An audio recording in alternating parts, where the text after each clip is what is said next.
मोह माया में फंसना अर्थात अपने जीवन के लक्ष्य को भूलने के समान है। और जीवन का तो यही लक्ष्य है महादेवी कि अपने भीतर छिपी हुई ईश्वरी शक्ति को ढूंढकर बाहर निकालना।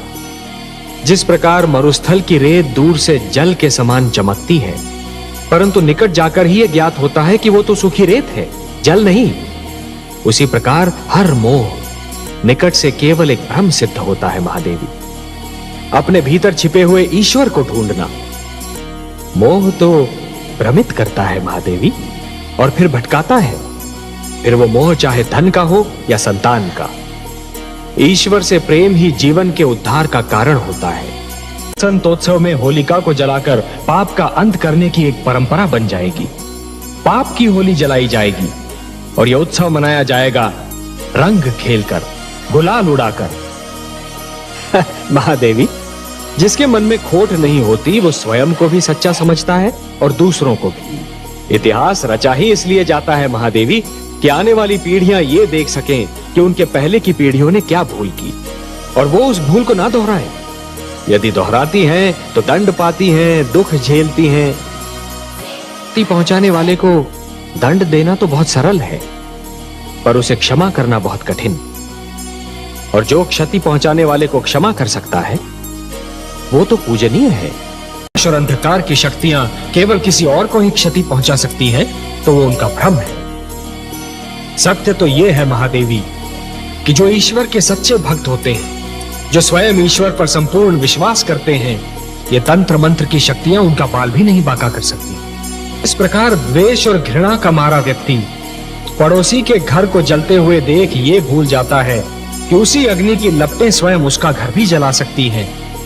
उसी प्रकार जो व्यक्ति तंत्र मंत्र में विश्वास करता है वो ये भूल जाता है कि यही तंत्र मंत्र की शक्तियां स्वयं उसका भी सर्वनाश कर सकती हैं। सत्य तो ये है महादेवी कि स्वयं मैं अपने भक्तों के वश में अपने प्रेम से, अपने विश्वास से, अपनी भक्ति से और अपनी श्रद्धा से मेरे सारे भक्त बार बार मुझे उनकी सहायता करने के लिए विवश करते रहे हैं और करते रहेंगे।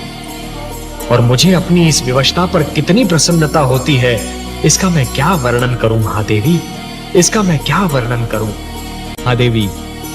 कि जिस प्रकार जब एक पुरुष भटक जाता है तो केवल एक ही व्यक्ति भटकता है, परंतु जब एक नारी के पैर डगमगाने लगते हैं तो समस्त परिवार डगमगा जाता है। उसी प्रकार जब एक शिष्य भटकता है तो केवल एक ही छात्र भटक जाता है, परंतु जब एक गुरु भटक जाता है महादेवी तो समस्त छात्र समाज भटक जाता है। महादेवी, जो मृत्यु से डरते हैं वो जीवन जीने के लिए सिद्धांतहीन समझौते करने लगते हैं, और ऐसा सिद्धांतहीन जीवन मृत्यु से भी बुरा होता है महादेवी। इतिहास साक्षी है कि जीतते तो वही हैं जो मृत्यु के भय पर विजय पा लेते हैं, और सिद्धांतहीन जीवन जीने वाले तो कायर होते हैं महादेवी। आपने सत्य कहा कमल नयन। मृत्यु से क्या भयभीत होना, वो तो एक दिन आकर ही रहेगी। किंतु मृत्यु के भय से जीवन का सुख चैन खोना मूर्खता है। जिस प्रकार अग्नि सूखी लकड़ी को सरलता से जला देती है, उसी प्रकार क्रोध सुंदर भावनाओं को सहजता से भस्म कर देता है। वो मेरे विरोधी है, इसलिए मेरा विरोध करने की धुन में वो विवेक तो क्या स्वयं को भी भूल गए हैं। मेरा विरोध करने की भावना उनकी विद्वत्ता पर भारी पड़ चुकी है महादेवी। और अब दैत्य गुरु शुक्राचार्य कोई भी सीमा पार कर सकते हैं। आश्चर्य है, क्या दैत्य गुरु शुक्राचार्य ये भी नहीं जानते कि सीमा से अधिक विरोध अपने ही दुख का कारण बन जाता है? नहीं जानते महादेवी, दुर्भाग्य से वो इस सत्य को नहीं जानते, पर अतिशीघ्र जान जाएंगे। जिस प्रकार चरित्र की हानि धन की हानि से अधिक बड़ी दुर्घटना होती है, उसी प्रकार देवत्व का अपमान देवताओं के अपमान से अधिक बड़ी दुर्घटना है। महादेवी, दो पक्षों में संधि का टूटना एक श्रृंखला के टूटने के समान होता है। एक कड़ी टूट जाती है तो कड़ी पर कड़ी टूटने लगती है। महादेवी, मोती जिस डोर में पिरोए हुए होते हैं, यदि वो डोर ही टूट जाए तो सारे के सारे मोती भूमि पर बिखर जाते हैं, और इन बिखरे हुए मोतियों को दोबारा समेटना और फिर से उसी डोर में पिरोना ये सरल कार्य नहीं होता महादेवी। जानती हूँ कमल नयन, बसी बसाई नगरी को उजाड़ना सरल कार्य होता है, उसी नगरी को फिर से बसाना बहुत कठिन होता है। वर्ष और पीढ़ियां बीत जाती हैं उसे बसाने में। सत्य कहा महादेवी। समझौते का तोड़ना सदैव शत्रुता को जन्म देता है, और शत्रुता एक ऐसा विषैला पौधा है जिस पर केवल द्वेष के पुष्प और संदेह के कांटे ही उगते हैं, और ये द्वेष और संदेह कई पीढ़ियों तक अपना रंग दिखाते रहते हैं। पर ये जान लीजिए कि सृष्टि की हर वस्तु किसी न किसी सीमा में बंधी हुई है। इच्छा हो, ईर्ष्या हो, क्रोध हो, कोई भी भावना हो, उसकी अपनी सीमा होती है, और जब वो भावना अपनी ही सीमा को लांघकर परे चली जाती है तो स्वयं अपने लिए ही हानिकारक सिद्ध हो जाती है। ये प्रेम, ये स्नेह और एक दूसरे का आदर करने की ये भावना ही मानव जाति को संस्कृति देगी, सभ्यता देगी, उसे उत्थान का मार्ग दिखाएगी। ये भावनाएं और इनको प्रदर्शित करने की शक्ति केवल मानव जाति को मिली है। यदि मानव ने इन भावनाओं की रक्षा की तो ये भावनाएं उसे जीवन की प्रेरणा देंगी, उन्नति की शक्ति देंगी, उसे शांति का मार्ग दिखाएंगी। और यदि मानव ने इन भावनाओं को त्याग दिया तो वो पशु और पिशाच के स्तर से भी नीचे जा गिरेगा। कि यदि चित्रकार के बनाए चित्र को कोई बिगाड़ दे तो क्या उसे तनिक भी चिंता नहीं होगी? यदि कोई चित्रकार अपना चित्र किसी को उपहार में दे दे तो उस चित्र को संभालना उपहार पाने वाले का कर्तव्य है। जो हो रहा है, हो सकता है वो वही हो जो स्वयं विधाता ने लिखा हो। और अपना लिखा तो स्वयं विधाता भी नहीं मिटा सकते ना। हे महादेवी, हो सकता है कि ये मानव की परीक्षा हो, उसके कर्मों की परीक्षा हो। तो आप क्या चाहती थी कि हम केवल दिन बनाते और रात्रि न बनाते? फिर मानव को अंधेरे उजाले का अंतर कैसे जान पड़ता? विष न होता तो अमृत की महत्ता कैसे जानी जाती? पुष्प के साथ कांटे न होते तो पुष्प के सौंदर्य को कौन जान सकता? पतझड़ न आती तो वसंत ऋतु इतनी सुहानी कैसे लगती? हमने मानव को बनाया है देवी। मानव इतिहास को बनाने का कार्य हमने अपने हाथों में नहीं रखा, वो तो उसी पर छोड़ दिया है। अभी तो उसे अपनी शक्ति का आभास हुआ है, इसी से उसे न्याय अन्याय, सत्य असत्य, धर्म अधर्म और पाप और पुण्य की जानकारी भी होगी। हमने बुद्धि दी है मानव को, विवेक दिया है उसे। यदि असत्य और अधर्म अपनी सीमा को पार कर गए, यदि धर्म की हानि होने लगी तो हम स्वयं धरती पर जाएंगे। हम वचनबद्ध हैं। महादेवी, बूंद जब किसी मेघ की गोद से निकलती है तो उसके मन में असंख्य आशंकाएं होती हैं।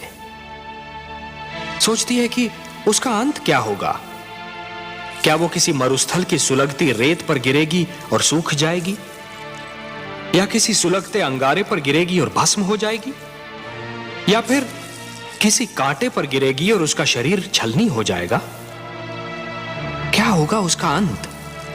परंतु जब वो किसी सीप के मुख में गिरती है और मोती बन जाती है, तब उसे यह ज्ञान होता है कि उसकी यात्रा शुभ थी। परिवार मानव समाज की सबसे छोटी परंतु सबसे महत्वपूर्ण इकाई है। हमने पृथ्वी पर रहने वालों के लिए कुछ नियम दिए हैं, और उनके अनुसार एक पिता परिवार का स्वामी होता है। पुत्र को प्यार देना, उसका संरक्षण करना पिता का कर्तव्य है। एक पिता ब्रह्मा भी होता है और विष्णु भी। वो जन्म भी देता है और पुत्र का पालन पोषण भी करता है। देवी, संघर्ष का संबंध आयु से नहीं, इच्छा शक्ति और मन की लगन से होता है। भड़कती हुई ज्वाला पहले छोटी सी चिंगारी ही होती है। माना कि ध्रुव सर्वस्व त्याग कर मेरा दर्शनाभिलाषी है देवी, परंतु जो मेरे साधारण भक्त हैं उनका भी तो मुझ पर अधिकार है। आप तो जानती हैं देवी कि जो भी सच्चे मन से मुझे पुकारे मैं उसी का हो जाता हूं।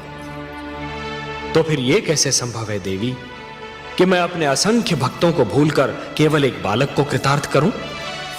देवी, सूर्य अपना प्रकाश बांटते समय राजा के महल और दीन की कुटिया में अंतर नहीं करता। वर्षा का बादल मधुवन पर बरसता है तो मरुस्थल की प्यास भी बुझाता है। तो फिर यह कैसे संभव है देवी कि मैं अपने भक्तों में पक्षपात करूं? हे महादेवी, ये मत भूलिए कि ईश्वर भी ईश्वरत्व के नियम से बंधा है और ईश्वरत्व का नियम है समानता। मेरी दृष्टि में समस्त मानव जाति समान है।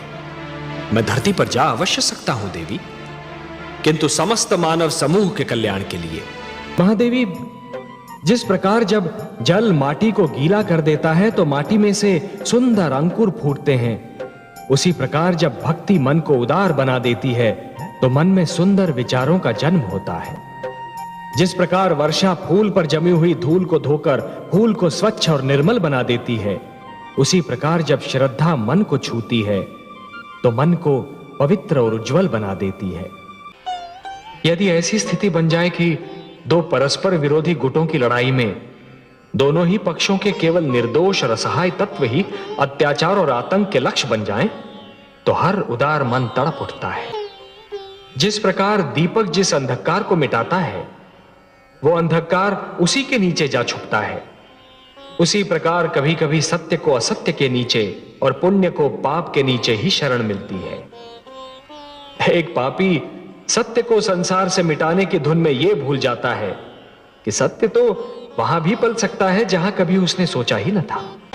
जिस प्रकार चरित्र की हानि धन की हानि से अधिक बड़ी दुर्घटना होती है, उसी प्रकार देवत्व का अपमान देवताओं के अपमान से अधिक बड़ी दुर्घटना है।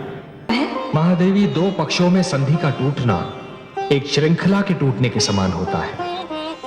एक कड़ी टूट जाती है तो कड़ी पर कड़ी टूटने लगती है।